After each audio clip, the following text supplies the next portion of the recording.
পিস্তত দাদার আশীর্বাদ বলে কথা, ভিডিও করব না তা কখনো হয়। হ্যালো সবাইকে, সবাই কেমন আছেন? Welcome to my page yours Mou. চলে এলাম নতুন আরও একটি ভিডিও নিয়ে, বিয়ের ভিডিও নিয়ে। আশা করছি ভিডিওটি আপনাদের সকলের ভালো লাগবে। তো চলেন ভিডিওটা শুরু করি। বহুদিন পর বাড়িতে বিয়ে লেগেছে, আনন্দ তো হবেই। আমি রেডি হয়ে নিলাম, আজ ছিল আমার দাদার আশীর্বাদ। তো আমি আর মা বেরিয়ে যাচ্ছি, ওদিক থেকে ঠাম্মা দাদাও আমাদের সাথে যুক্ত হবে। তো ছিল অনুষ্ঠানটা দোলখোলাতে, তো রিক্সাতেই চলে গেলাম। এই যে দেখেন রাস্তা থেকে আমরা যাচ্ছি। আর হ্যাঁ, আজ যেই দাদার আশীর্বাদ, সেই দাদাকে কিন্তু আমি ছোটোবেলায় ভূতের চেয়েও বেশি ভয় পেতাম, কারণ সেই দাদা আমাকে প্রচুর মারতো, আর কি করেই মারতো, কিন্তু আমার খুব ভয় লাগতো। আর পিসি ওকে আরও বেশি মারতো, আমাকে মারতো বিধায় চলে এলাম। আর এদিকে পরিবারের বহুদিন পর সব লোকজন একসাথে হয়েছে, আড্ডা মজা মস্তি সবই হচ্ছে। অনেক দিন পর একসাথে হলে যা হয় আর কি। আশীর্বাদ শুরু হওয়ার কথা ছিল আরও আগে, কিন্তু মেয়ে বাড়ি থেকে আসতে অনেকটাই দেরি হয়ে গিয়েছিল, যার জন্য দুপুর আশীর্বাদ শুরু হয়েছিল। আমাদের খেতে খেতে 4টা বেজে গেছিল অলমোস্ট। তো এই যে আমার দাদা আশীর্বাদে বসেছে, আপনারা এখন আশীর্বাদ করাটাই দেখবেন।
একটা দে, এই একটা উঠে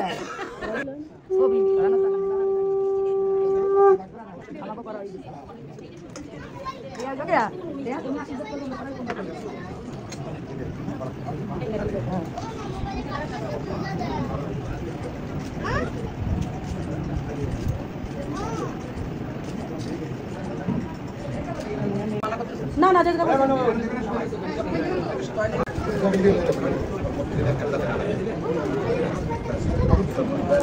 হ্যাঁ কতদিন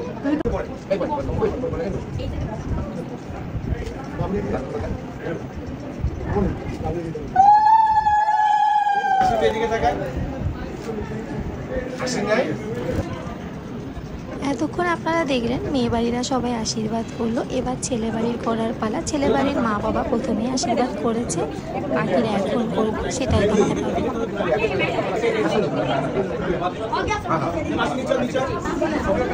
এবার আমার ঠাকুর দাদা গেছে আশীর্বাদ করতে। আমার ঠাকুর দাদা ও দাদারও দাদু হয়, তো সে অনুযায়ী আশীর্বাদ করতে বসে গেছে, সেটার ক্লিপ নিচ্ছি। জানি ভিডিওটা একটু বড় হয়ে যাচ্ছে, কি করার বলেন, কোনটা কেটে তাও অনেক কিছু কাটা লেগেছে এবং সব ভিডিও আমি করতেও পারিনি। তবুও যতটুকু করেছি ফাস্ট ফরওয়ার্ডে করে দিয়েছি, যাতে দেখতে বিরক্ত একটু কম লাগে, কিন্তু দেখতে হচ্ছে। এবার আমার ঠাম্মা গেল আশীর্বাদ করতে, একে একে সবাই আশীর্বাদ করেছে। অনেক সুন্দর হয়েছে অনুষ্ঠানটা, কিন্তু গরম একটু কম পড়লে আরও বেশি ভালো লাগতো।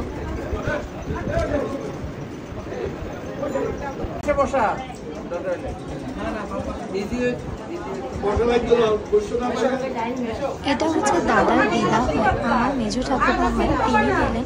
তাকে আমি ঠাম্মাই ধরে নিয়ে গিয়েছিল, এরা যেহেতু একটু অসুস্থ। সেও আশীর্বাদ করে নিল।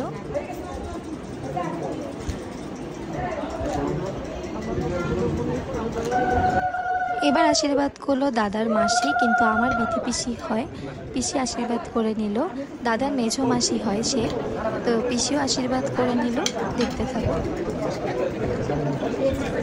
আর এই দেখেন আমার জ্যাঠা আর একদিকে দাঁড়িয়ে টাকা গুনছিল, আশীর্বাদ করতে যাবে এবার সে।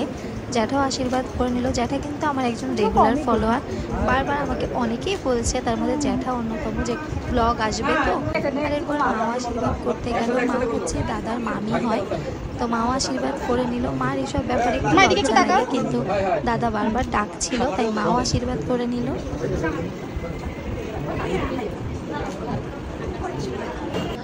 এবার সেই অনাকাঙ্ক্ষিত সময় পেট পুজোর পালা। এত খিদে লেগে গেছিল, কারণ অনেক বেলা হয়ে গেছে খেতে খেতে। খাবারে ছিল অনেক বড় মেনু। প্রথমে ছিল সাদা ভাত, তারপর ছিল মাছের মাথা দিয়ে মুগ ডাল, বেগুন ভাজা, 3 রকমের মাছ, রুই মাছের কালিয়া, পার্শে মাছ, চিংড়ি মাছ, মাংস ছিল 2 রকমের, মুরগির মাংস, খাসির মাংস, দই, মিষ্টি, অনেক কিছু। আর আজকের ভিডিওটা এই পর্যন্ত। এরপর আমরা বাড়িতে চলে আসি। দেখা হবে নেক্সট কোনো ভিডিওতে। Bye bye.